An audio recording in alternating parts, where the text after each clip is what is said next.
একটা ছবি সব বদলে দিল।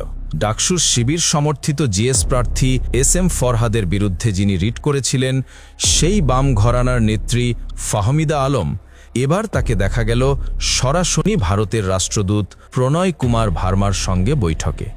এখান থেকেই শুরু আসল প্রশ্ন।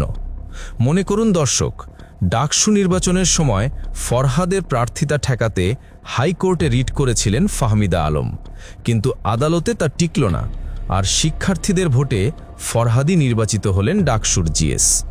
তখন প্রচার হয়েছিল শিবিরকে ঠেকাতে নেমেছে প্রগতিশীল বাম শক্তি, কিন্তু ২৪-এর গণ অভ্যুত্থানের সময় এই একই ফাহমিদাকে দেখা গেছে ছাত্রলীগের বয়ানকে সমর্থন করে পোস্ট দিতে, মেট্রো রেলের ছবি শেয়ার করে আওয়ামী লীগ ঘেঁষা সুরে কথা বলতে, আর এখন হঠাৎই তিনি হাজির ভারতীয় রাষ্ট্রদূতের দরবারে। দর্শক, সাধারণ কোনো ছাত্রনেত্রী কি এভাবে হুট করে বিদেশি রাষ্ট্রদূতের সঙ্গে বসার সুযোগ পায়?